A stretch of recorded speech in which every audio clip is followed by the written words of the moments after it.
untuk melihat bagaimana peran serta teman-teman dari medis, psikiatris, dan teman-teman dari farmakolog dalam pengalaman dan mungkin beberapa asupan untuk melihat apa yang telah dilakukan dan apa harapan dan tantangan ke depan. Baiklah, untuk yang pertama saya kami persilakan Dr. Denny Tong. Beliau adalah senior saya, sudah sangat berpengalaman sejak tahun 1973 sudah menjadi psikiater dan beberapa kali menjabat sebagai direktur rumah sakit jiwa, dan beliau juga banyak menulis buku tentang ilmu kedokteran jiwa. Baik, Dr. Denny Tong akan menyampaikan topik tentang rehabilitasi psikiatri sebagai penyandang disabilitas mental, perkembangan harapan dan kegagalan. Silakan Dr. Denny Tong. Applause untuk Dr. Denny Tong.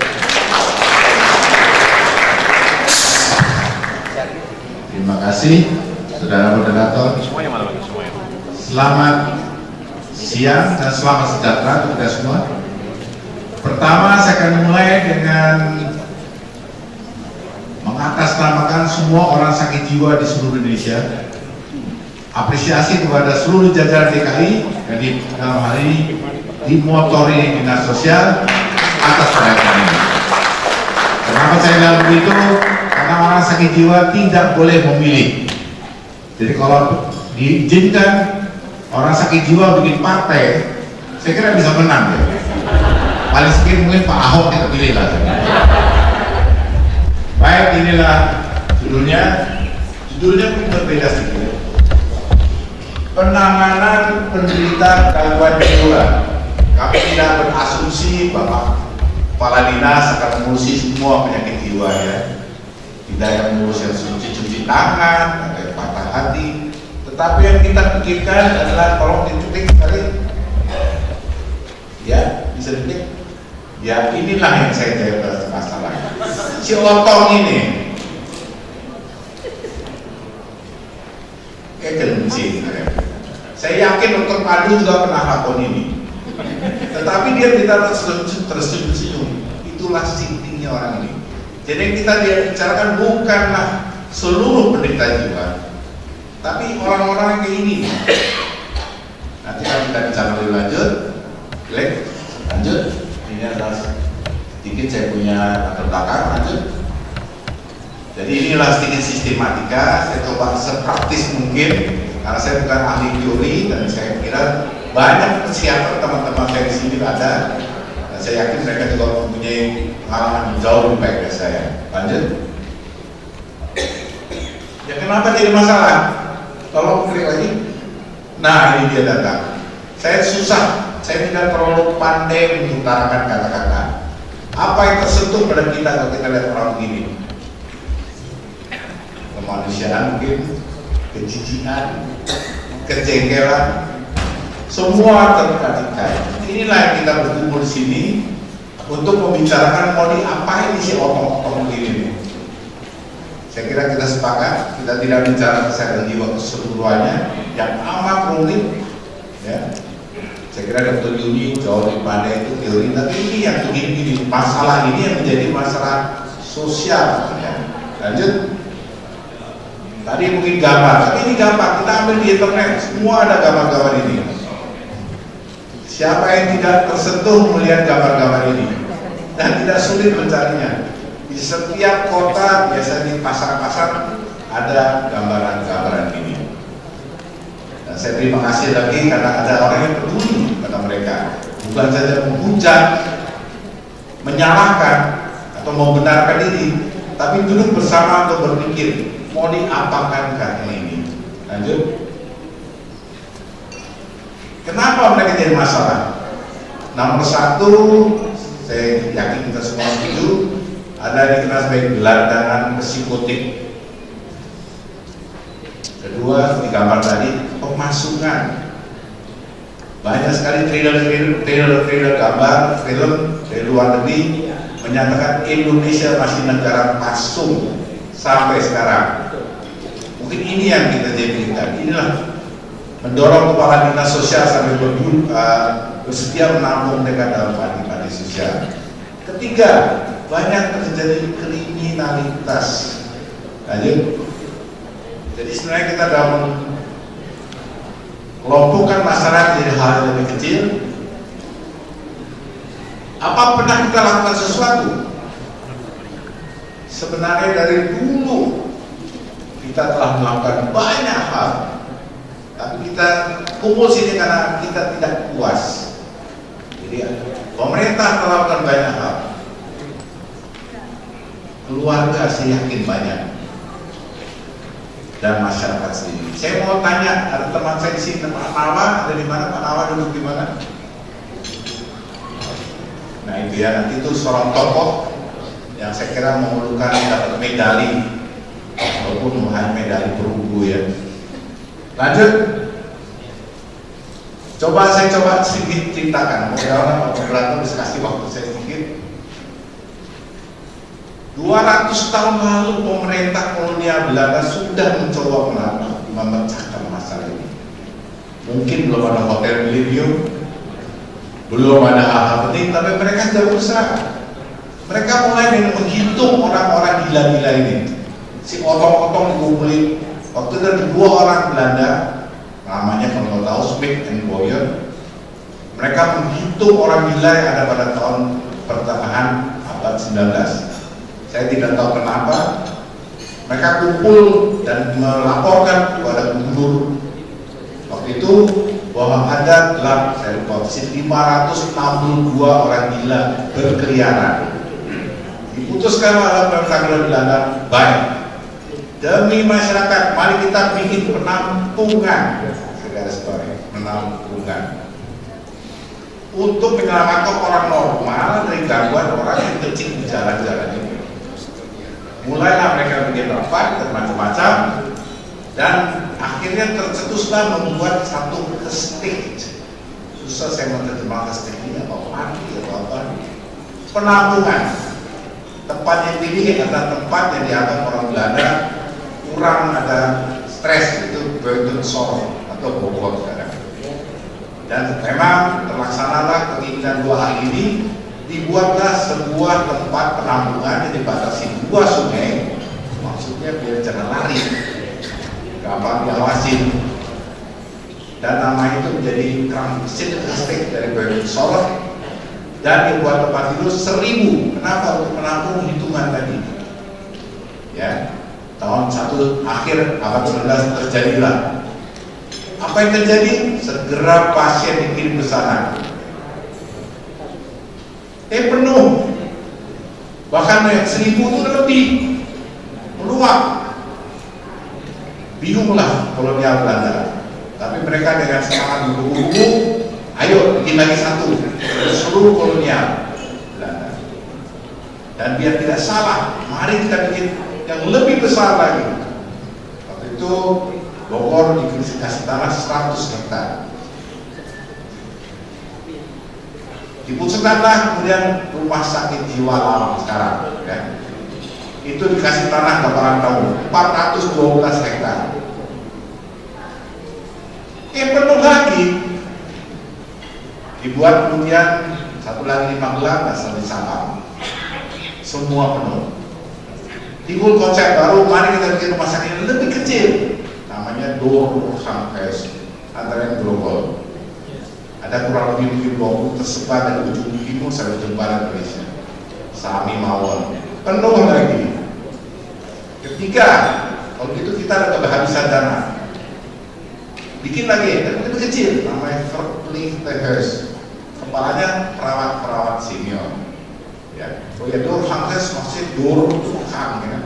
Jadi nampung lempar. Kemana tempat pusat-pusat itu. Tapi karena penuh tidak jadi, stagnasi. Verpleeghuis ada mungkin 17 penuh lagi.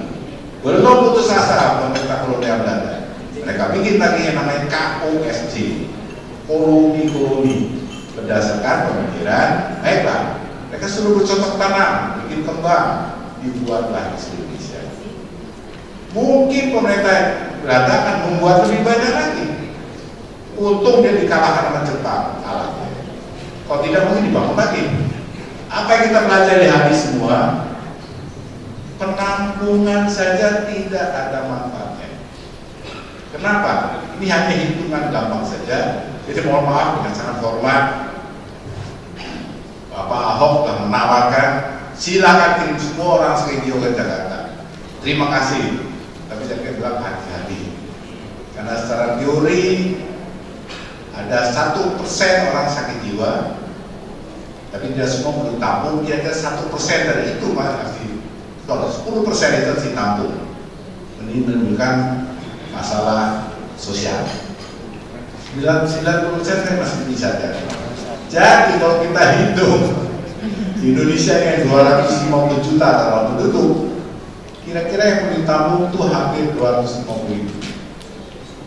Kalau itu beramai-ramai semua daerah berkumpul begini PDKI, saya kira Pak Pasokan juga pusing. Pengalaman ini yang saya ingin sampaikan, karena kita belajar dari pengalaman. Selama dia masuk ke tidak keluar, kecuali lahir atau mati, dia akan penuh. Dengan segala maksud baik kita akan penuh. Ya. Kemudian kita merdeka. Demi gampangnya pemerintah Indonesia dicaplok semua hashtag ini, dicap saja, blok itu jadi rumah sakit jiwa.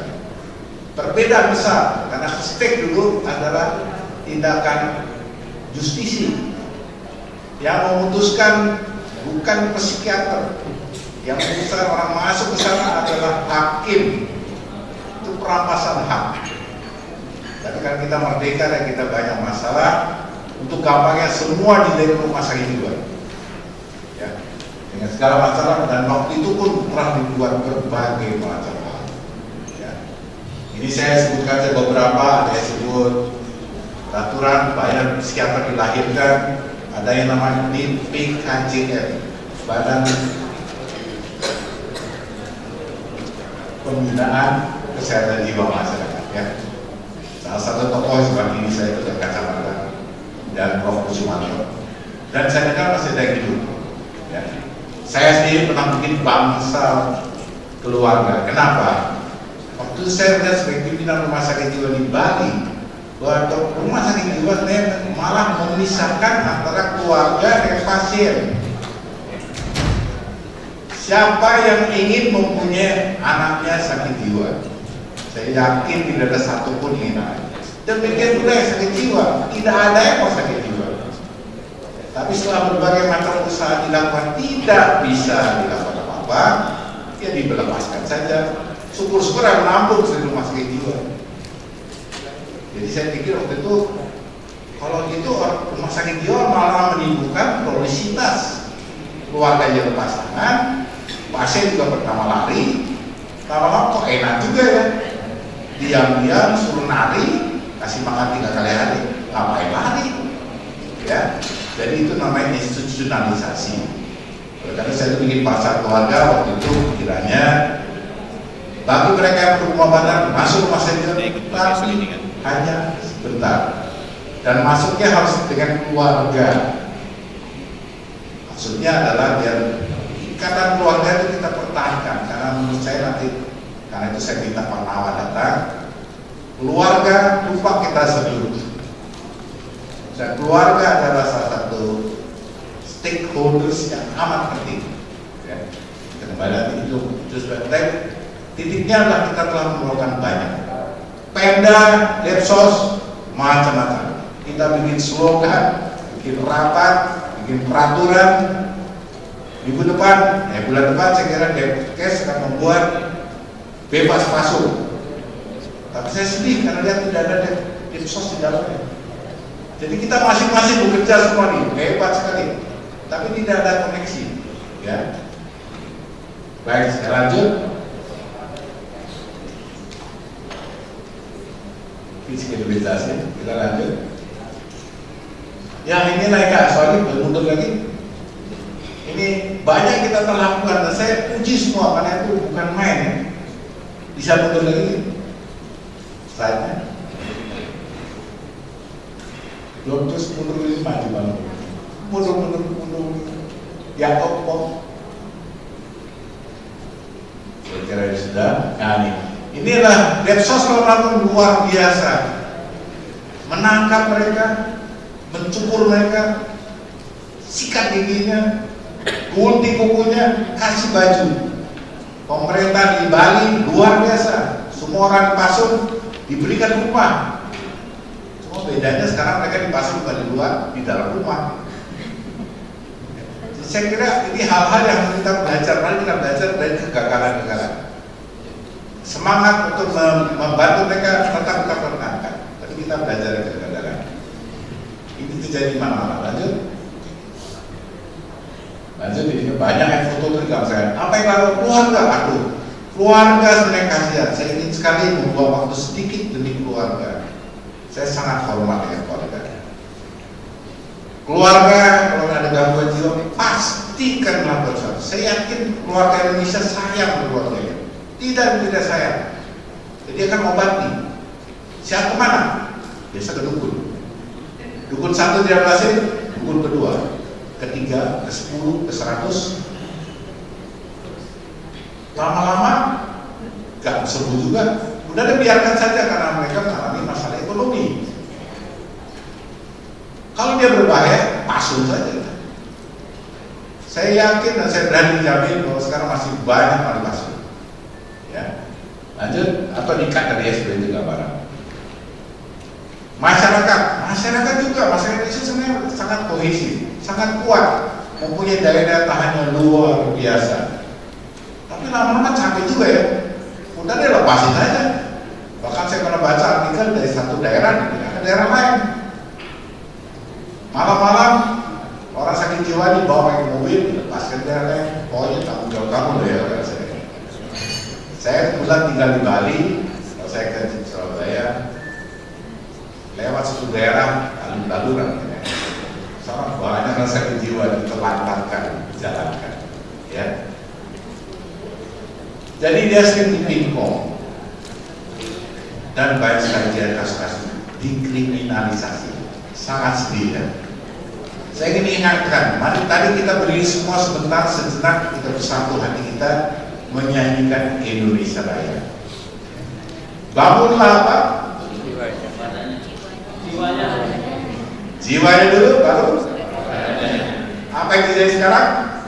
Badannya di jalan, mall berdiri di mana-mana, hotel berdiri, jiwanya hancur, pedofili di mana-mana. Jiwanya tidak peduli, mall kita bikin, bus-bus besar kita bikin, kotanya makhluk luar biasa, tapi jiwanya mereka. Sedangkan secara visioner, para pendiri bangsa kita ini sebenarnya mendahulukan jiwanya, baru badannya, ya. Maaf ini kritikan, itu juga kritik saya juga ya. Dan terjadi berbagai macam penampungan. Saya juga sangat hormat pada banyak yayasan swasta yang berdasarkan agama atau hanya kepedulian yang menampung mereka.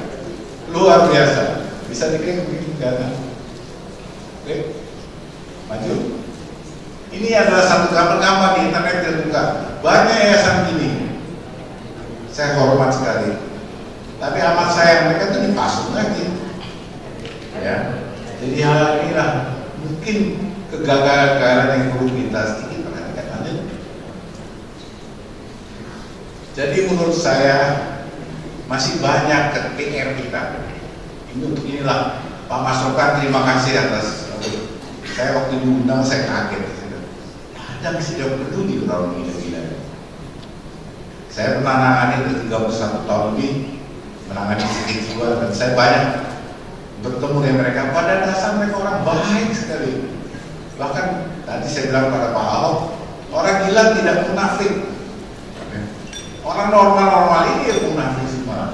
Kalau tanya lapar tidak. Orang gila tak. Jadi Pak saya mau makan. Itu orang-orang gila. Dia tidak bisa berbohong. Begitu dia bisa berbohong dan tidak ada sembuh keluarga. Jadi bukti ini adalah rumah sakit jiwa penuh. Sekarang Kemenkes bergelut buat peraturan tidak boleh lebih dari 30 hari. Siapa bilang orang sakit jiwa bisa selesai 30 hari? Tapi itu demi birokrasi kita harus membuat. Banyak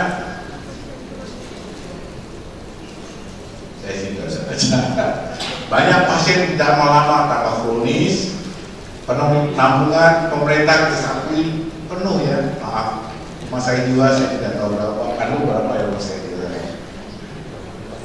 3 atau 4 dan saya yakin penuh ya. Direktur rumah sakit jiwa berperang untuk memulangkan mereka dan segalanya, masuk lagi. Masyarakat ini juga penuh juga. Dan banyak masyarakat kriminal yang gimana kalau gitu maju. Ini saya ambil juga dari tren slide. Ini adalah SMS kita pada tahun 2010 ini beredar ya, satu usaha dari cepat sekali Jawa Barat. Hati-hati. Mari kita baca sama ya. Ditahu kepada seluruh masyarakat agar menjaga anak-anak dan remaja dari datangnya sekelompok pembunuh yang mutilasi dan sebagainya, baca-baca dan orang gila. Terima kasih. Lanjut. Baik. Apa akibatnya 2 orang sakit jiwa dibunuh? Kalau salah malah dipakati dulu. Ini masih ada ingat ya. Lanjut.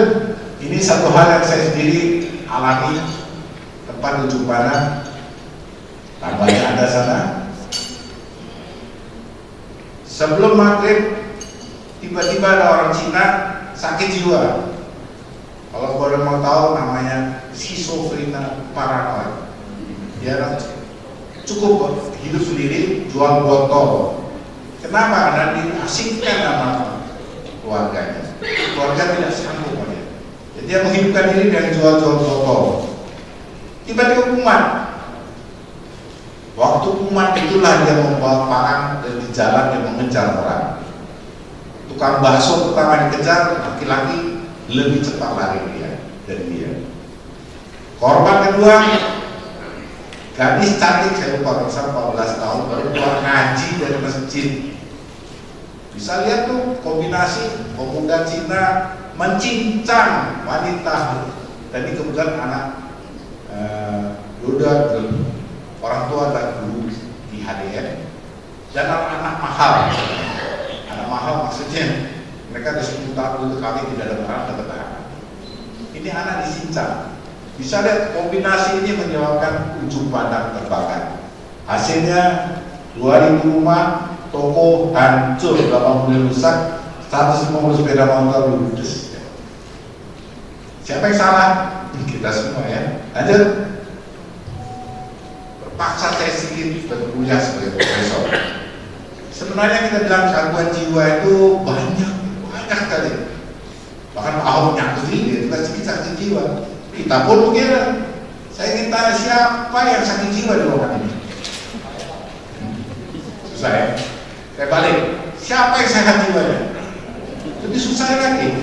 Bahkan saya baru kembali satu konferensi di Malang, di mana Dr. Al-Bahri, adiktif, canduan, mengusulkan bagaimana kita usulkan korupsi itu satu adiksi, kecanduan. Kenapa? Masa orang korupsi, masa mobil boleh korupsi sampai 37 buah gitu.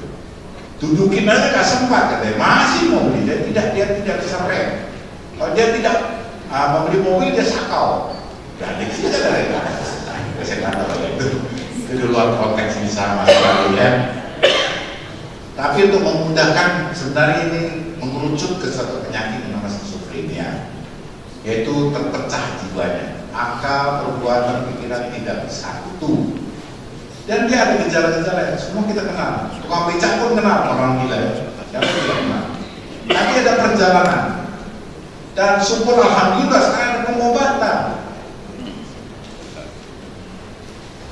Obat, ingin saya ngomong sedikit ya, bisa diklik ya, mungkin ada gambarnya sekarang. Ya, mati ya, nah, cerita lagi sedikit ya. Tapi itu mereka terganggu oleh halusinasi, berarti mereka dengar suara dan bisikan-bisikan. Bisa kembali ke obat ya. Obat mereka peranan penting sekali. Bagi seorang psikiater, obat itu luar biasa. Saya pernah melihat dulu dana obat. Oleh karena itulah penampungan selalu penuh. Tiba-tiba muncul obat baru. Pertama kali dia tidak terlalu lama, saya masih mengalami, namanya chlorpromazin. Sejak itu jadi revolusi di seluruh dunia. Saya pernah lihat rumah sakit jiwa di Rockville di Amerika dengan 25.000 tempat tidur. Begitu datang obat itu, mereka tiba-tiba sembuh, bisa bicara, dikeluarkanlah mereka. Sama di Indonesia juga gitu. Dan akibatnya setelah lagi mereka masuk lagi, karena mereka tidak selesai masalahnya. Selain obat, ada yang memperkosa neneknya dan segala balik lagi. Jadi tanpa obat pun tidak menjadi permasalahan. Ya. Tapi dengan obat sekarang tiba-tiba kita bisa prevensi, bisa rehabilitasi. Lanjut, baik. Jadi saya mungkin lewati saja, tapi cara lanjut. Ini saya ingin kasih tunjuk. Ini grafik penting sekali. Susah saya menunjukin, tapi ada garis ke atas itu sakit, ke bawah masih belum sakit. Orang skizofren dari kecil sebenarnya sudah ada tanda-tanda bahwa dia akan sakit jiwa. Ada gejolak-gejolak, naik turun naik. Sebelum dia melewati garis datar itu, maka dia sudah mulai sakit jiwa. Tapi pada waktu masih sebelum sakit jiwa, sebenarnya dia sudah bisa diobati, bukan dengan obat. Bisa malas sekolah, dan ini ada kelompok-kelompok yang muda yang akan meneliti hal ini dan melakukan tindakan-tindakan yang luar biasa, amat teruji. Di bawah kita lihat ada garis, yaitu inilah daya tahan keluarga makin lama makin surut. Pertama mereka bisa semangat, lama-lama kehabisan tenaga. Lanjut. Oh ya, kami saja saya akan tunjukin pada gambar di bawah. Semua kita tahu apa itu. Itulah keju. Kalau menangani sakit jiwa atau skizofren ingat keju. Ada bagian baik, ada bagian jelek. Tidak semua orang sama bolong-bolongnya. Ini harus kita teliti. Di mana yang baik, mana yang jelek. Ingat, ada orang sakit jiwa yang menjadi terkenal sedunia, namanya John Nash. Ya, sakit jiwa, diakui sakit jiwa, dan dia menjadi pemenang Nobel ya. Jadi pada dasarnya skizofrenia apa yang kita bicarakan atau si otot ngecek di mana-mana itu penyakit otak, brain syndrome, dengan akibat luar biasa pada sosial kemanusiaan yang pernah disebutkan pada segala yang terjadi. Tapi pada dasarnya kembali, apinya ada di otak. Prosesnya tadi panjang saya disampaikan. Ada yang rusak, ada yang baik. Ya. Jangan menangkap mereka semua sama. Setiap orang berbeda. Disinilah kami membutuhkan para teman-teman membantu menganalisa di mana titik lemahnya, di mana baiknya, di mana masih diperbaiki. Dan akhirnya dengan obat bisa diprevensi, bisa diobati dengan baik. Lanjut. Jadi pada akhir saya tiba, maaf ya, kita ada dua bisa cara modern kita bisa menangani, yaitu harus saya baca. Dan baiklah lanjut. Saya kira yang penting ini semua, tapi saya ingin sedikit bicara mengenai keluarga. Keluarga itu luar biasa. Saya kembali kepada Pak Nawa. Nawa bisa berdiri sebentar. Nama adalah seorang wartawan dari Kompas dan kakaknya sakit jiwa dan dia luar biasa karena dia peduli. Daripada dia lihat kakaknya bergelangan kemana-mana, dia tampung dan dia salurkan kegilaannya, yaitu menggambar dan menggambar dan menggambar. Sekarang kakaknya terkenal di seluruh dunia dengan ilmu apa namanya? Debut ya. Jadi karyanya sekarang dipampang di luar negeri, di Mesir. Kenapa dia bisa begitu? Ya karena Nawa. Jadi saya ingin mencari orang-orang yang Nawa ini. Saya kira masih cukup banyak, ya. Jadi lanjut. Jadi pendekatan yang saya ingin kalau bisa, karena maaf saja, saya orang dokter dan saya malu. Sebenarnya para dokter lebih keluar dari puskesmas, keluar dari dunia. Semua usaha dari sukses. Tolong para dokter turun, jangan suruh mereka datang. Ya. Direktur berbagai rumah sakit jiwa, juga Direktur Keswa di Kementerian Kesehatan, dan saat ini beliau sebagai Presiden CRPI ya, Pak Pandu, Jaringan Rehabilitasi Psikososial Indonesia. Baik, close untuk Pak Pandu.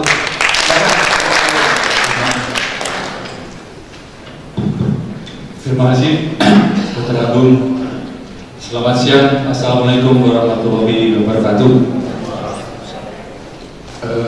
Saya mohon maaf paper yang ada di tas itu bikinan ODGJ yang tulisannya Pak Wisdawan itu mohon dia tidak ada karena saya akan revise dengan yang saya sampaikan ini.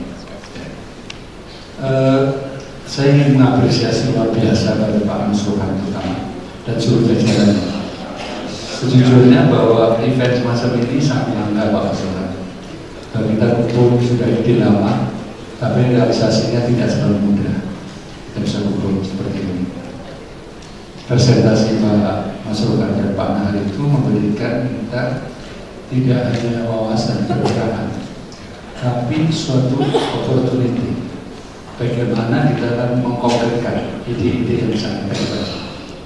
Saya mulai saja, silakan. Nah, kalau kita bicara psikiatri, tadi kita bicara psikiatri itu, saya garis bawahi cabang ilmu kedokteran.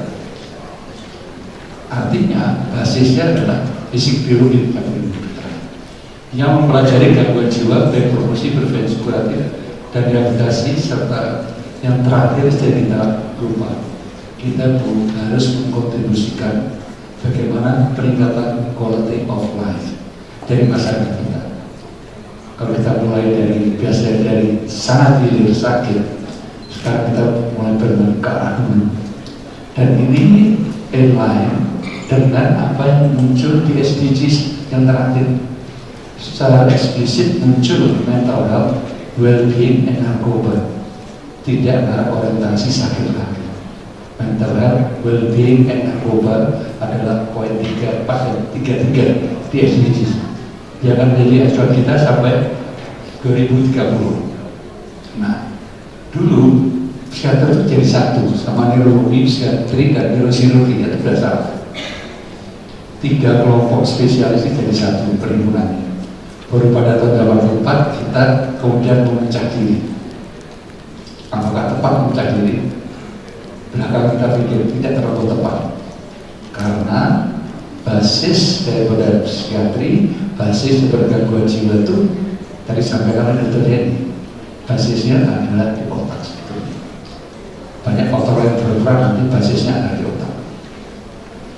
Treatmentnya farmakologis, psikoterapi, dan disampaikan rehabilitasi psikiatri. Nanti kita review apakah rehabilitasi psikiatri itu masih layak kita jalankan seperti konsep awalnya, atau harus kita revise, kita review, kita beri konseptualisasi.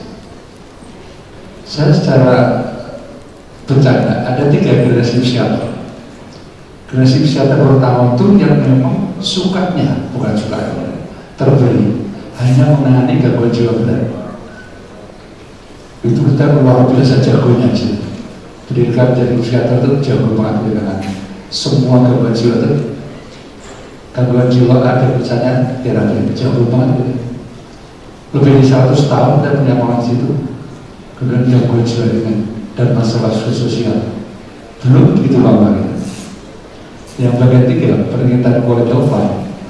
Berapa persen sih psikiater yang kemudian menyisihkan pikirannya, energinya, concernnya terhadap peningkatan quality of life.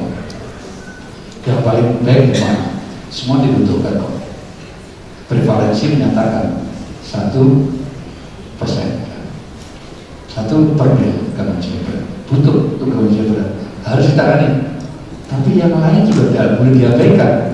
Yang prevalensinya kita lihat tadi secara 2013 tidak boleh diabaikan. Berikutnya, nah aspek pelayanan tentunya adalah dulunya kita memang selalu tatap muka dan layanan yang sangat berbasis personal. Saya pasien, saya klien, dan psikiater dokter adalah dulunya makhluk langka yang lumayan sombong. Aku yang bisa mengobati pasien ini, nurut aja menurut. Ini istilahnya adalah compliance. Kalau menurut sama saya, ya tidur yang baik, obat diminum, maka Anda akan sembuh. Sombong ya, soal penyembuh sebetulnya bukan. Dia perantara untuk proses pemulihan sebetulnya, bukan penyembuh. Yang sombong itu dulu psikiater dan nurse gitu. Perjalanan mulai dari mengikis kesombongan ini. Yang kedua adalah basis hospital. Sampaikan Dr. Denny, lebih dari 100 tahun saya pernah memegang 4 rumah sakit jiwa, bukan memegang, disuruh jaga itu. Mulai dari kapasitas 200, kapasitas kemudian 300 di Solo, dan terakhir di Lawang yang lahannya 400 hektar, kaya raya 400 hektar.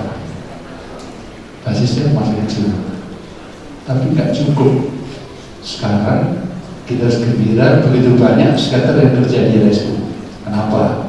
Kalau terkonsentrasi di rumah sakit jiwa, maka 450 rumah sakit itu tidak ada scatternya, sebarannya distribusinya tidak merata.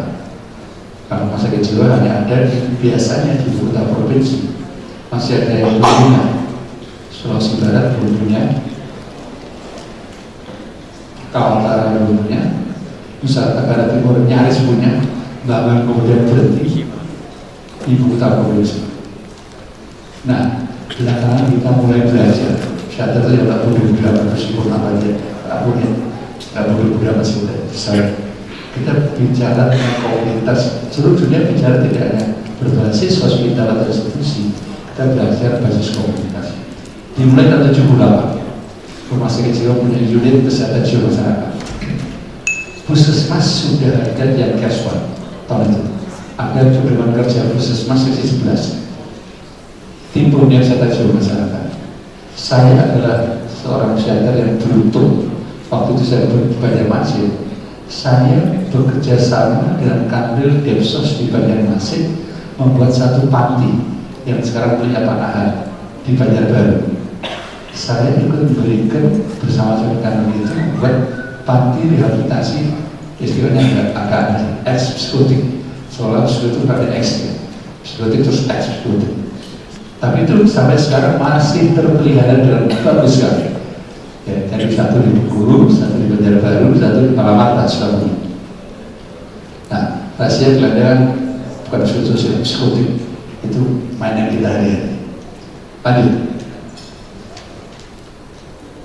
Nah, nomenklatur itu artinya bahasa yang dipakai itu untuk menjelaskan hal yang sama. Itu ada nomenklatur sosial, ada nomenklatur medis psikiatri. Saya ingin langsung ke Undang-Undang Kesehatan Jiwa dari tempat atas. Sudah jadi dan amanat Presiden. Saya salah satu yang istilahnya berdarah-darah ikut memperjuangkan Undang-Undang Kesehatan Jiwa. Amanat Presiden kepada Mensos dan Menkes.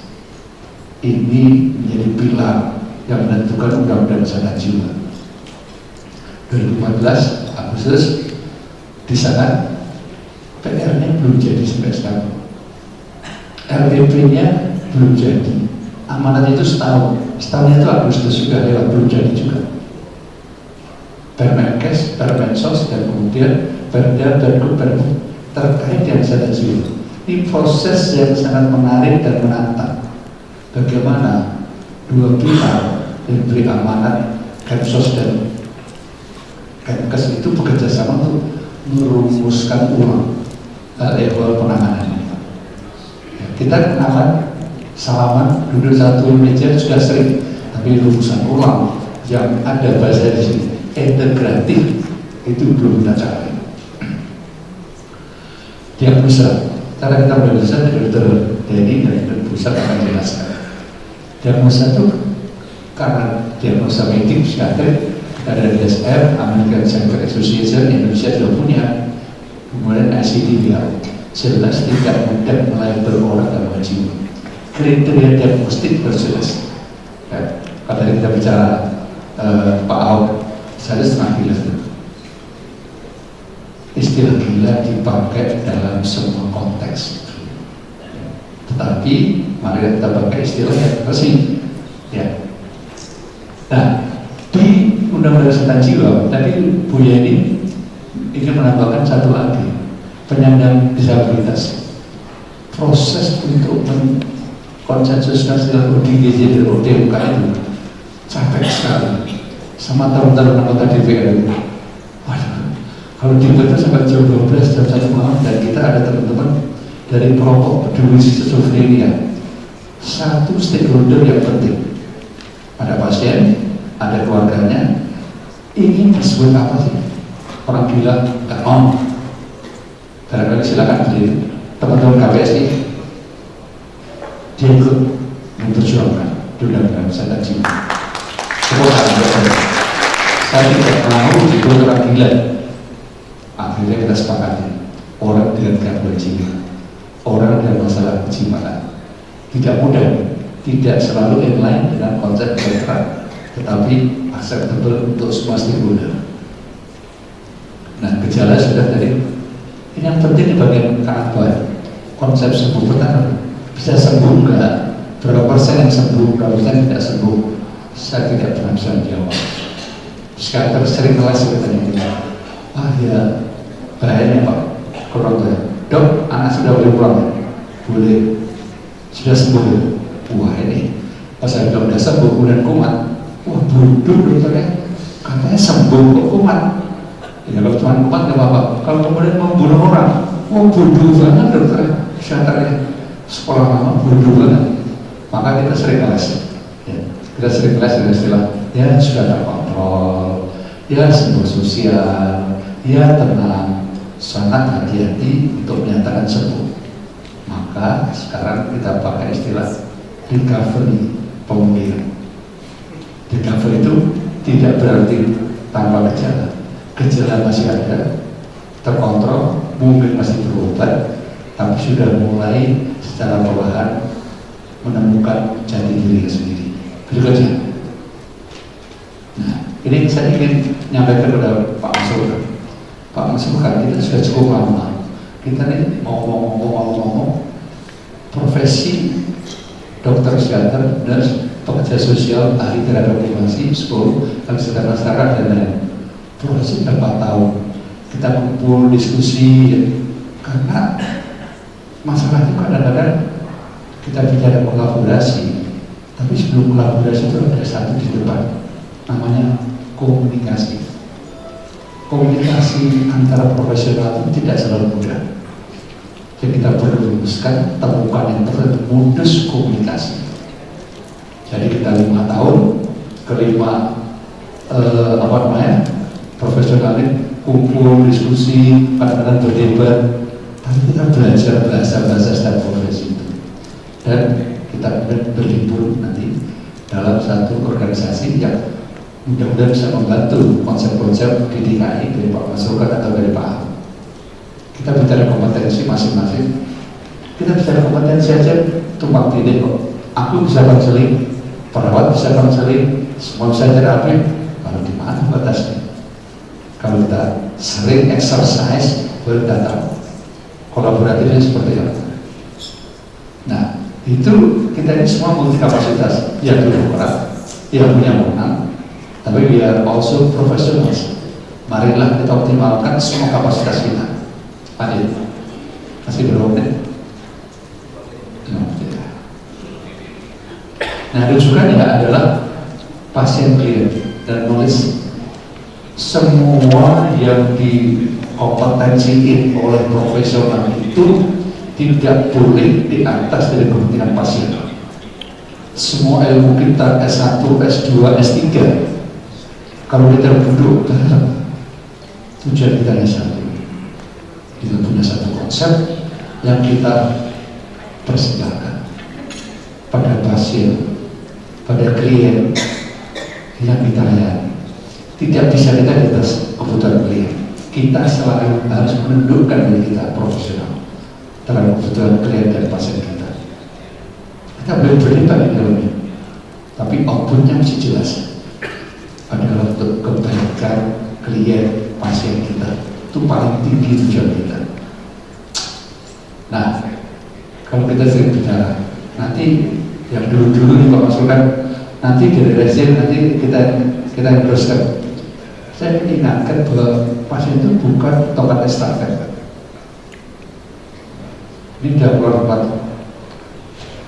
tanggal giliran gue, bukan. Dalam pandangan saya bukan itu.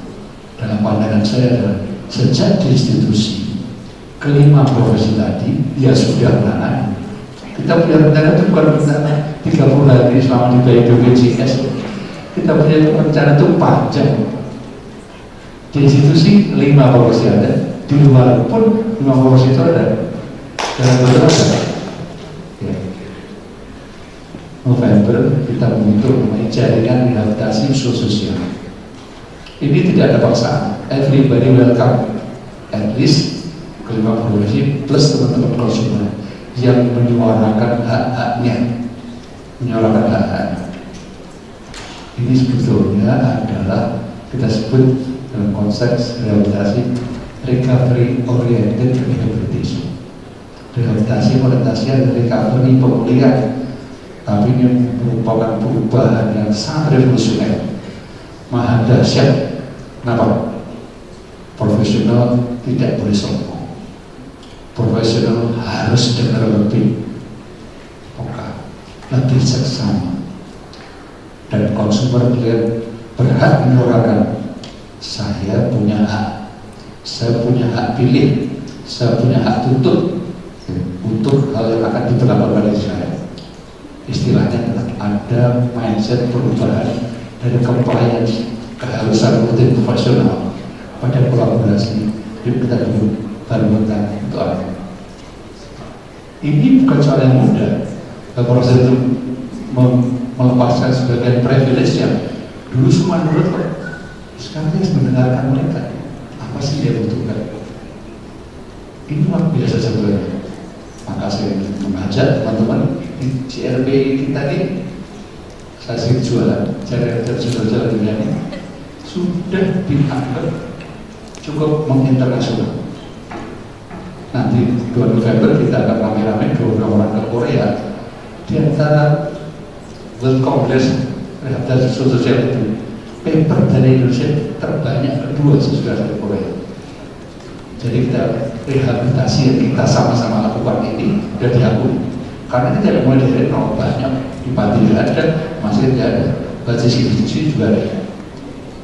Tagline dari JRP adalah beyond institution. Tidak cukup hanya di rumah sakit jiwa atau di panti. Pertanyaan, sudah pulang terus diapain? Oleh siapa? Siapa yang bayarin? Kemudian beyond indication, apa itu? Obat sepanjang diperlukan tetap diindikasikan, tapi tidak bisa hanya obat doang, tidak hanya perawatan di institusi doang. Ya, kata kerja ada doang.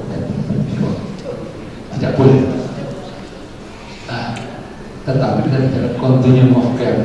Jadi pasien itu tidak seperti tempat kita di rumah lepas, diserahkan dan pulang. Nanti ini sudah sampai di sini. Nanti di komunitas, di panti, diterusin yang sudah kita rancang di diri sebenarnya. Sehingga elegan sekali. Sebenarnya seorang pasien dari satu institusi lain itu sangat nyaman. Dan keluarga akan sangat senang daripada hanya seperti dikesankan sama dikesankan dilempar-lempar. Jangan sampai seperti itu. Berikutnya, saya butuh 1,5 menit. Skema BPJS Kesehatan luar biasa. Yang di cover rawat inap, rawat jalan, indikasi. Ini pertanyaan, sudah keluar institusi keluarga masyarakat, siapa yang mengurus dan membiayai dalam bentuk apa? Kita sedang mencoba begitu. Katanya UHC Universal Health Coverage 2019 kita akan itu sudah pulang pasien waktu mencari kerja, tidak bekerja sosial, tidak okupasi terapi, kita akan itu diberi nama konversi rupanya berapa dan perjuangkan kepada BPJS. Karena BPJS amanatnya bukan hanya di institusi saja, bukan hanya indikasi doang. Sekarang untuk rehabilitasi yang dibayar BPJS hanya daycare. Dan rehabilitasi itu bisa di institusi, bisa di rumah. Maka kita sama-sama rumuskan. Ya. Jadi itu hak dari seluruh warga kita. Kalau universal health coverage 2019, ya itu harus di cover. Cuma hitungnya nggak mudah. Saya nggak bisa mengumpulkan teman-teman ahli ekonomi kesehatan.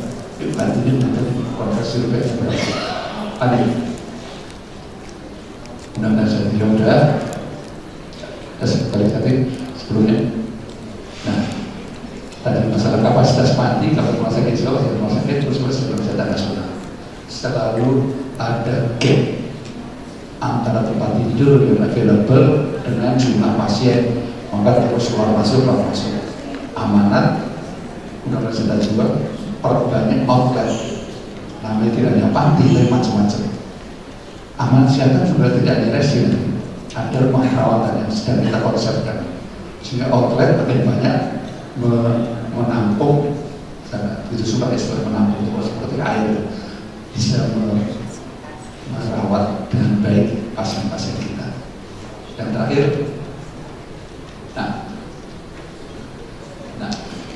konsep rehabilitasi itu dulu meeting doang, sekarang ini center-center sudah kemudian ya tidak cukup. Kalau gini aja tidak cukup. Ada suatu evolusi pemikiran. Rehabilitasi sosial juga ada, yang ada sudah benar.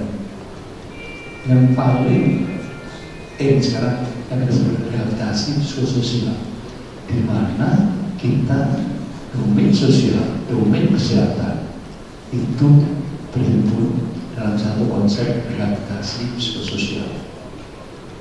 Psikiater makin banyak yang terekspos dari ini, social worker, psikolog, maka ini adalah satu opsi yang kita tawarkan. Maka sekarang proses komunikasi dan kolaborasi bersama dengan Pak Mas. Tapi kita bikin materi itu gampang. Psikolog ini tugasmu, psikiater ini tugasmu, materi itu 10 menit jadi. Tapi exercise terus-menerus itu satu keniscayaan. Dan kesimpulannya tidak itu enak. Terakhir, rupanya bukan pinter bikin materi saja, perlu perubahan pada biaya dan mindset. Terima kasih. Dan terima kasih Pak Pandu. Di sini saya akan menginformasikan masalah perkembangan skizofrenia dan sistem layanan terkait tata laksana medis. Ya, slide berikutnya. Ya. Kata skizofrenia itu sebenarnya terdiri dari dua kata, yaitu skizo adalah pecah, di mana frenia adalah jiwa, jadi jiwa yang pecah. Dan ini adalah merupakan suatu gangguan jiwa berat, di mana dalam membedakan yang nyata dan yang fantasinya itu susah sekali, ya. Jadi ada kelainan dalam menilai realita ini yang berat, maka dia termasuk dalam suatu gangguan jiwa berat, ya.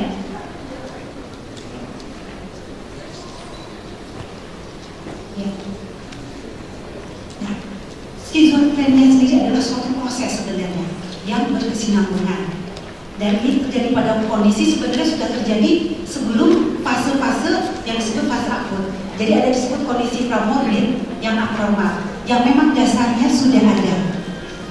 Nah, akhirnya ketika mencapai suatu kondisi pramorbid yang abnormal, dan akhirnya terus itu menjadi suatu fase yang prodromal, dan akhirnya menjadi suatu episode psikotik yang pertama. Dan setelah itu berkelanjutan lagi menjadi suatu kekambuhan, relapse, dan akhirnya menjadi suatu perburukan dari gejalanya, dan akhirnya ini akan menjadi suatu yang kronik. Karena kita tahu bahwa skizofrenia adalah gangguan jiwa yang kronik, ya, sama seperti dengan gangguan fisik, yaitu diabetes mellitus, ya, kencing manis, hipertensi, yang memang membutuhkan pengobatan yang jangka panjang. Jadi terkadang memang beberapa pasien menanyakan kapan apakah bisa sembuh, apakah pengobatannya cepat atau lambat, dan memang pengobatan ini membutuhkan waktu yang panjang. Ya. Kemudian ini adalah fase perjalanan dari skizofrenia tadi. Ada suatu gejala prodromal, di mana ini terjadi sebenarnya sebelum fase akut, yaitu bisa terjadi dalam waktu 6 bulan sampai 5 tahun. Di mana di sini sebenarnya kalau deteksi dengan lebih dini pada fase prodromal, ini tentu pengobatannya akan lebih baik. Di mana ada suatu gejala-gejala yang kita lihat, di mana ada suatu penelitian dari studi meta-analisis dari Dr. Ihsan Multazam, bahwa situ diteliti bahwa terjadi suatu penurunan dari konsentrasi yang pertama, kemudian motivasi, kemudian isolasi sosial, dan gangguan tidur serta irritable. Di sini jadi penderita jadi sangat cepat marah, ya, cepat teriritasi. Nah, setelah masuk dari masa prodromal, baru kita masuk pada fase akut. Nah, di sini fase akut, baru di sini kita lihat adanya suatu gejala-gejala positif, gejala-gejala negatif. Nanti kita lihat ada suatu gambaran psikotik. Nah, pada fase akut inilah biasanya ini yang mengganggu. Nah, ini orang baru keluarga, ya semua lingkungan masa terganggu. Sebenarnya ini terjadi pada fase akut. Nah, akhirnya ini dibawa ke rumah sakit atau mungkin juga sebelumnya dibawa ke dukun atau orang pintar. Ya. Nah, kemudian setelah fase akut terjadi sekitar 2 bulan, ya lebih kurang 2 bulan, ada suatu fase yang kita sebut fase stabilisasi. Nah, pada fase ini gejala-gejala psikotik, yaitu gejala positif, gejala negatif mulai menurun. Dan di sini bisa diterapkan suatu terapi vokasional. Dan tapi hati-hati pada fase stabilisasi ini bisa juga terjadi suatu kekambuhan, relapse, ya. Nah, setelah terjadi fase stabilisasi, kita masuk pada fase residual. Dan di sini bisa dilakukan suatu rehabilitasi, ya, suatu pencegahan untuk terjadi penurunan gejala. Ya, lanjut. Nah, tadi kita membicarakan apa itu gejala positif, gejala negatif, gejala kognitif. Nah, gejala-gejala pada skizofrenia, ya, gejala positif yaitu apa? Adanya waham, keyakinan, ya, yang tidak sesuai dengan kenyataan yang sangat diyakini oleh pasien. Kemudian adanya halusinasi, adanya pikiran paranoid, yaitu suatu kecurigaan yang berlebihan. Nah, ada suatu gejala negatif. Ini di mana motivasi yang kurang, menarik diri dari masyarakat, dan social withdrawal. Dan justru bagi kami untuk penyembuhan gejala-gejala negatif ini agak lebih sulit, ya. Dan ada suatu gejala kognitif. Nah, ini perhatiannya, ingatannya menjadi menurun, pikirannya jadi kacau, ada miskin perbendaharaan kata, dan proses berpikir yang lambat. Ya. Nah, untuk tipe skizofrenia kita tahu ada 5, yaitu skizofrenia paranoid, hebephrenic. Nah, skizofrenia hebephrenic ini yang prognosisnya yang buruk, ya, di mana terjadi suatu proses pikir yang sangat kacau. Ya. Kemudian skizofrenia katatonik, skizofrenia residual, dan skizofrenia yang tidak tergolongkan. Ya, lanjut. Nah, tata laksana. Sekali lagi, tata laksana kita mengacu pada etiologi dari gangguan jiwa sendiri. Kita tahu bahwa etiologi gangguan jiwa adalah dari 4 faktor, yaitu biologis, psikologis, biopsikososial, dan spiritual. Jadi keempat hal tersebut, untuk tata laksana kita juga mengacu kepada etiologi tersebut, yaitu masalah biologis, psikologis, sosial, dan spiritual. Biologis adalah terapi farmako, ya, farmakoterapi yaitu obat-obatan, ya. Dimana di sini nanti mungkin Dokter Muli akan lebih menjelaskan lebih panjang tentang masalah menggunakan obat-obatan antipsikotik untuk pasien-pasien skizofrenia. Nah, untuk masalah psikologis ini kita lakukan untuk psikoterapi. Ini sangat dibutuhkan. Jadi pengobatan hanya dengan obat-obatan saja itu sangat kurang. Jadi keempat faktor ini yang harus kita lakukan. Ya, lanjut. Nah, tata laksana yaitu perawatan di rumah sakit ini diindikasikan untuk tujuan diagnosa dan untuk menstabilkan pengobatan serta untuk keamanan pasien akibat adanya tindakan bunuh diri atau ide-ide bunuh diri. Ya, lanjut. Pasien perilaku yang kacau ini termasuk ketidakmampuan untuk menjalankan kebutuhan dasar, ya, untuk merawat diri seperti makan, berpakaian, dan beli. Kemudian hospitalisasi yaitu menurunkan stres pada pasien dan menolong mereka untuk menyusun aktivitas harian mereka. Ya, lanjut. Nah, ini ada suatu program yang kami jalankan di Rumah Sakit Jiwa Surat Pekerjaan Jakarta. Ya. Jumlah kunjungan pada rawat inap berdasarkan pascabayar di tahun 2015 Januari sampai September untuk pasien-pasien TIPSO ini ternyata cukup banyak, ada 486. Ya. Dan ini sebenarnya kunjungan rawat inap ini lebih rendah dibandingkan tahun 2014. Ya. Sejak diterapkannya BPJS, penurunan dari rawat inap maupun rawat jalan. Ya, lanjut. Nah, ini adalah rawat inap pasien dinas sosial ya, tahun 2015 dari Januari sampai September. Di sini yang terbanyak adalah skizofrenia paranoid ya, F20. Ini terdapat 229 kasus. Ya, lanjut. Nah, 10 penyakit terbanyak rawat jalan pasien dinas sosial yaitu 2015 dari Januari sampai September. Ini yang terbanyak adalah skizofrenia residual. Ya, lanjut. Nah, adapun program yang kami lakukan adalah biasanya kami melakukan penjemputan dan pemulangan pasien-pasien warga bina sosial yang telah dirawat di Rumah Sakit Jiwa Soeharto Herjan. Di samping itu kami juga mengadakan penyuluhan di panti-panti sosial. Lanjut. Nah, ini adalah salah satu kegiatan rehabilitasi di Rumah Sakit Jiwa Soeharto Herjan, di mana olahraga itu kerohanian, masak, kemudian salon dan berkebun. Di sini gambarnya tidak ada. Ya, lanjut. Ya, ini ada suatu orangnya. Dan di sini kami bekerja sama dari psikiater, psikologi klinis, kemudian ahli terapi okupasi dan pekerja sosial serta dokter umum. Sebagai kesimpulan bahwa deteksi dini gejala-gejala psikotik merupakan terapi yang dilakukan bisa menghasilkan pemulihan yang lebih baik. Warga bina sosial dengan masalah psikotik pada fase akut ini akan dirujuk di rumah sakit jiwa agar mendapatkan suatu terapi yang adekuat. Untuk fase stabilisasi dapat dilakukan terapi di panti sosial atau di pelayanan primer. Dan untuk rehabilitasi psikososial juga dapat dilakukan dengan cara daycare di rumah sakit jiwa. Saya rasa demikian. Terima kasih. Wassalamualaikum warahmatullahi wabarakatuh. Baik, kita langsung saja karena waktu yang sudah semakin besar. Pembicara berikutnya adalah Dr. Wawaini Muli Aroza Biomed PhD. Warahmatullahi wabarakatuh. Pertama-tama saya ucapkan terima kasih kepada panitia dalam hal ini Dinas Sosial DKI untuk berkesempatan saya sharing tentang terutama obat-obat yang digunakan sebagai penyandang disabilitas mental, dalam hal ini adalah psikotik. Ya, slide.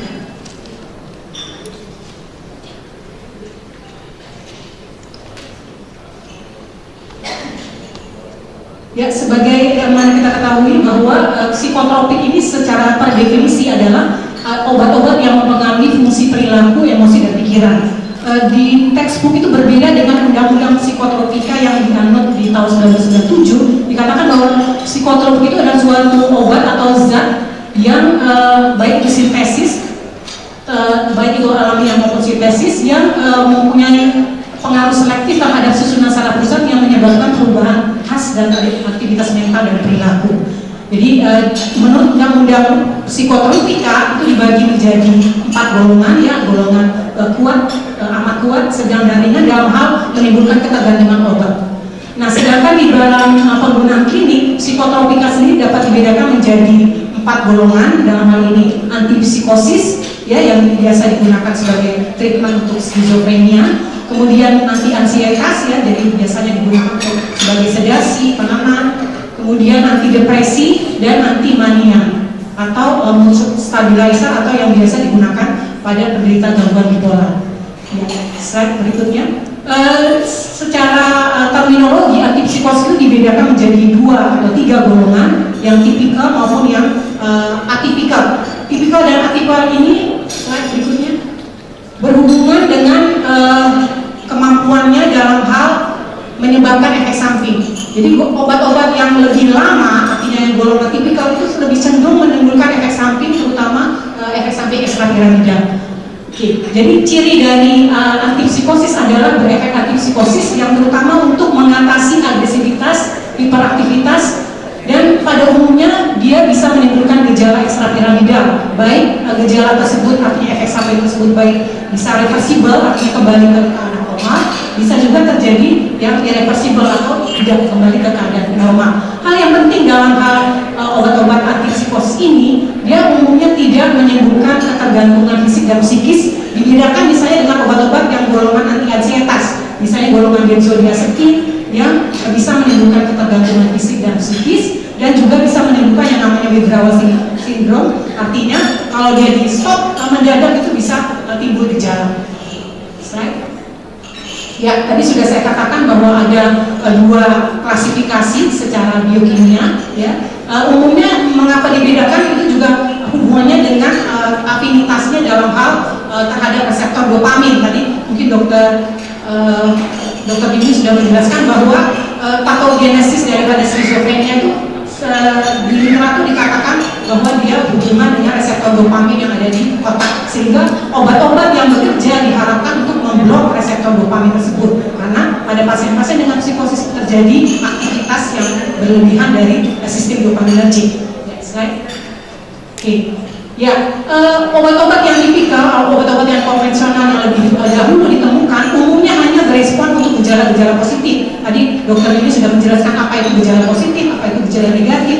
Jadi keterbatasan dari obat antipsikosis yang tipikal ini, dia hanya untuk gejala-gejala yang terlihat, misalnya gejala kacau, agresivitas dan sebagainya. Sedangkan untuk yang golongan yang atipikal, yang lebih baru, yang relatif efek sampingnya lebih minimal, itu bisa digunakan baik untuk pasien yang menderita gejala positif ataupun gejala negatif. Jadi bisa untuk lebih broad spektrum gitu. Slide. Ya, ini adalah beberapa tipikal antipsikosis yang kalau kita lihat di sini.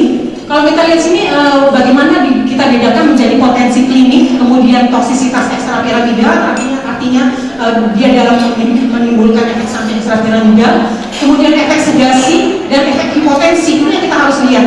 Jadi pada umumnya semua kelas obat antipsikosis, mohon maaf kalau saya salah, efektivitasnya lebih kurang sama aja. Jadi efektivitas dalam hal atau efekasi dalam hal menurunkan gejala psikosis lebih kurang sama, baik itu yang golongan lama maupun yang golongan baru. Tetapi yang membedakan adalah toksisitasnya dalam hal menimbulkan efek samping, kemudian efek sedasinya. Jadi kita harus memilih pasien-pasien mana yang perlu, misalnya dia wake up, dia perlu bekerja, tentu jangan berikan obat-obat yang potensi untuk menimbulkan sedasi.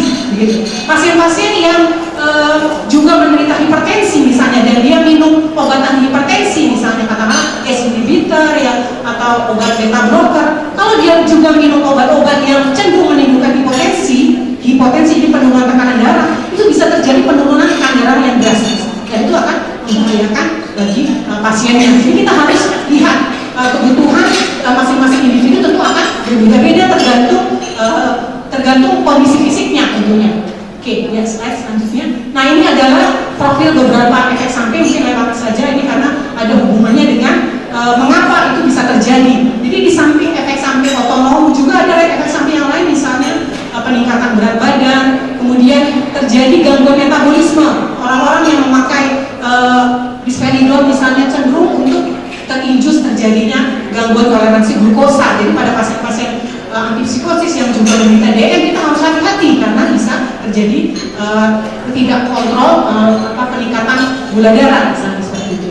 Kita mulai dengan obat yang mungkin ini sudah tersedia luas ya, baik di tingkat perifer di puskesmas. Saya tahu obat ini yang selalu disediakan karena memang cukup murah harganya, chlorpromazine.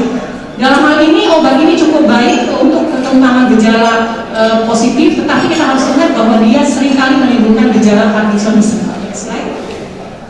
Slide. Nah, apa itu gejala ekstrapiramidal? Ya, mulai dari distonia akut, kemudian akatisia, Parkinsonisme dan sebagainya.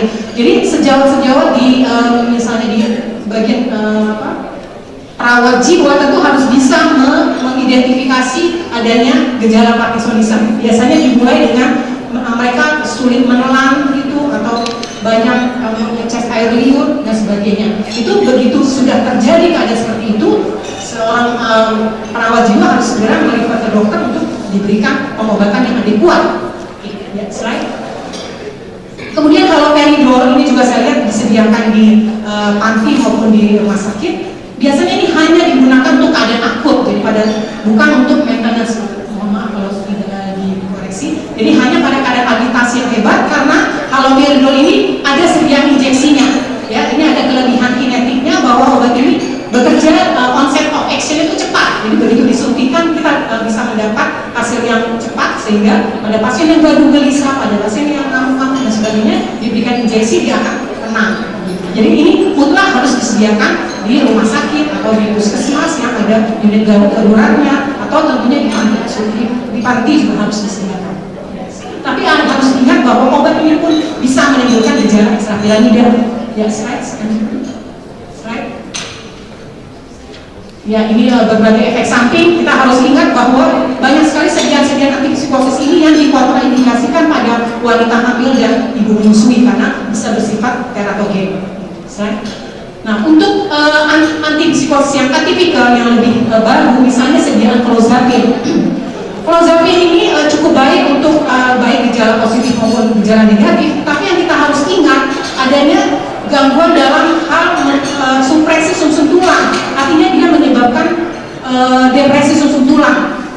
Artinya apa? Dia bisa menyebabkan trombositopenia, anemia dan sebagainya. Jadi produksi sumsum tulang dalam hal membentuk sel-sel darah itu akan terganggu gitu. Jadi sehingga obat ini kemudian menjadi third line. Jadi tidak untuk first line atau pengobatan lini pertama, tetapi untuk pengobatan lini ketiga bila yang lini pertama atau kedua itu tidak sanggup. Jadi kita taruh di bawah karena dia efek samping daripada agranulocytosis ini sangat membahayakan. Right?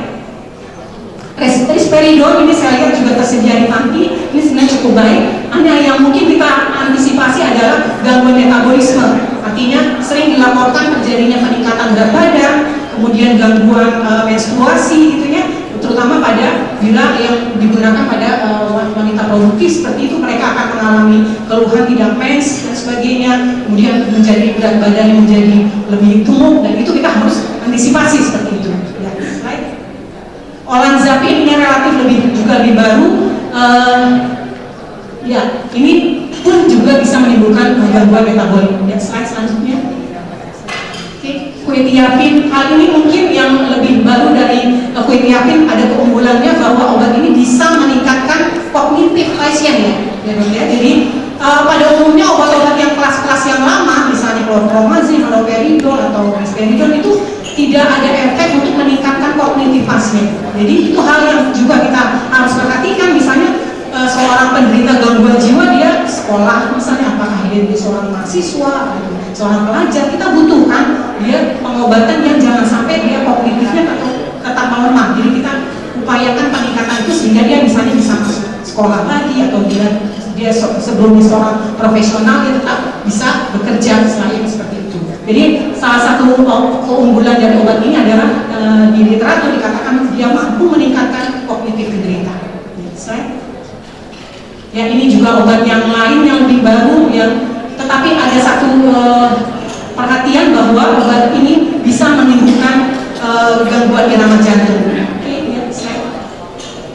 Ya, ini adalah prinsip guideline dari terapi skizofren. Tadi dokter ini sudah menjelaskan, kita bagi menjadi fase akut, kemudian fase stabil, dan fase stabilisasi atau maintenance, dan fase stabil, di mana masing-masing fase tersebut ada tujuan pengobatannya. Ya, slide. Ya, kalau kita lihat bahwa tadi pembicara pertama sudah menjelaskan perkembangan obat antipsikotik. Kalau kita lihat ini yang lama-lama adalah chlorpromazine ya, itu sampai sekarang masih digunakan. Kemudian di era 90-an sampai 2000 ke atas sudah berkembang obat-obat baru yang kita sebut sebagai atipikal antipsikotik, di mana diharapkan obat-obat ini bisa mengurangi efek samping yang terjadi, dan di samping itu juga dapat meningkatkan kognitif dari penderita skizofrenia. Ya, di sini ini saya sarikan dari Akademi Asosiasi Psikiatri Amerika. Jadi sebenarnya tata laksana psikotik hanya digunakan monoterapi ya. Jadi kita biasanya menggunakan satu jenis obat, kemudian dititerasi sampai mencapai dosis yang optimum, kemudian di maintenance seperti itu. Jadi kita tidak melakukan kombinasi obat, misalnya seperti pengobatan hipertensi atau pengobatan diabetes seperti itu. Dan kalau kita lihat di sini bahwa clozapine ya, tadi saya katakan bahwa dia di third line, artinya di kelompok ketiga. Jadi kalau golongan pertama, golongan kedua tidak mempan, baru kita masuk ke clozapine karena kita lihat efek sampingnya yang berbahaya. Ya, slide. Ya, beberapa rekomendasi dari dosis yang diperlukan. Slide berikutnya. Ya, hal-hal yang harus diingat bahwa farmakoterapi, jadi pemberian obat apapun ya kepada indikasi apapun, kita harus lihat ada faktor-faktor yang mempengaruhi keberhasilan terapi. Dalam hal ini misalnya farmakokinetik, artinya tubuh si penderita tersebut dalam hal memetabolisme obat, begitu ya, bagaimana dia mengabsorpsi obat. Dan juga ada faktor-faktor lain, misalnya faktor intrinsik, usia, umur, adanya gangguan fungsi, kemudian gender dan sebagainya. Extrinsic factor misalnya dia faktor-faktor luar, misalnya smoking, merokok bisa mempengaruhi efektivitas suatu obat. Ya, smoking kita tahu bahwa obat orang-orang skizofrenia adalah perokok berat. Kita tahu bahwa nikotin atau smoker atau asap rokok itu suatu inducer dari metabolisme obat, sehingga dia bisa mempercepat metabolisme obat lain, sehingga bisa obat itu kadarnya menjadi turun di dalam darah, semacam itu ya. Kemudian hal lain yang harus kita perhatikan adalah compliance atau kepatuhan daripada penderita ya. Kalau kita tidak angkanya pasti tinggi sekali atau rendah sekali compliance dari pasien skizofrenia, sehingga itu menjadi faktor ketidakberhasilan pengobatan. Slide. Nah, kemudian kembali kita karena adanya faktor ketidakpatuhan daripada penderita, kita pikirkan kemungkinan pemberian injeksi jangka panjang. Ya, lihat slide. Nah, tetapi pemberian injeksi jangka panjang pun ada faktor yang menguntungkan, ada faktor yang merugikan. Salah satu yang merugikan tentunya dari segi cost-nya ya, cost-nya itu cukup besar, tapi dia diberikan hanya satu kali dengan durasi yang 1 bulan, ada yang 2 bulan, ada yang 2 minggu, ada yang 1 bulan. Jadi setelah misalnya sediaan paliperidol, risperidol itu bisa diberikan untuk jangka waktu 2 minggu. Jadi dia tidak harus minum obat tiap hari, tetapi cukup disuntik, kemudian dia kadar obatnya akan terkontrol di dalam darah seperti itu. Oke. Tetapi ada hal-hal yang kita harus perhatikan, misalnya tentunya menjadi lebih tidak praktis kalau kita harus memberikan injeksi, dan misalnya obat risperidol itu harus disimpan di dalam suhu tertentu ya dok ya, kalau nggak dia akan rusak dan sebagainya. Ya, ini adalah dosis yang direkomendasi. Slide berikutnya. Nah, ini adalah switching, jadi kita tidak bisa ujuk-ujuk langsung ke pemberian yang injeksi ya dok ya. Jadi kita harus maintenance dulu dengan yang oral, baru kita switch kemudian yang ke intramuskuler. Ya, slide. Ya, interaksi obat tadi sudah saya katakan bahwa slide selanjutnya, bahwa penderita psikotik sendiri juga sangat mungkin dia juga menderita penyakit-penyakit yang lain, sehingga sangat mungkin dia akan meminum obat-obat yang lain. Ya, oke. Ya, selanjutnya di sini seperti itu. Perpanjangan interval QT misalnya, jadi terjadi gangguan irama jantung bila pasien misalnya minum obat haloperidol dengan juga antibiotik misalnya eritromisin, claritromisin, itu akan berpotensi menimbulkan gangguan irama jantung misalnya. Perpanjangan interval QT ini yang juga harus diwaspadai oleh teman-teman misalnya dari perawat yang untuk mungkin bisa harus disediakan anak-anak EKG gitu dok di panti, jadi untuk melihat efek samping obat gitu. Kemudian peningkatan resiko neutropenia bila misalnya clozapine diberikan bersama dengan clonazepam antibiotik, itu juga akan menimbulkan resiko trombositopenia, jadi faktor-faktor darahnya akan menurun semacam itu. Sedasi yang meningkat misalnya bila klorpromazin diberikan bersama dengan antihistamin dan sebagainya. Ya, terus ini mungkin kita singkat saja. Ya, kemudian insiden penurunan tekanan darah, kemudian insiden dari peningkatan berat badan itu bisa terjadi bila obat-obat itu diberikan bersama-sama. Slide. Ya, kemudian yang terakhir ini yang mungkin diminta oleh tadi panitia mengatakan bahwa mungkin sekali bahwa penderita psikotik itu juga mengkonsumsi obat-obat herbal. Ya, saya tidak tahu, saya berusaha mencari literatur sebenarnya obat herbal apa yang sudah di-approve atau mungkin sudah ada evidence base-nya atau sudah ada testimoninya, apalagi itu yang untuk menurunkan gangguan jiwa. Tapi sejauh ini saya tidak menemukan secara literatur, jadi saya tidak bisa mencari. Tetapi saya berusaha mencari di literatur yang suatu penelitian yang dilakukan di Cina yang merekrut 2000-an pasien. Ternyata suatu ramuan herbal yang mengandung Radix buteyri, saya nggak tahu ini barang apa, Fructus gardenia, fructus sinsaridin mungkin nggak familiar di kita ya, sinarizin, kemudian dan sebagainya, itu bila diberikan bersama dengan quetiapine, clozapine dan olanzapine itu akan meningkatkan 60%, jadi 60% terjadi peningkatan efek samping. Ini harus menjadi precaution.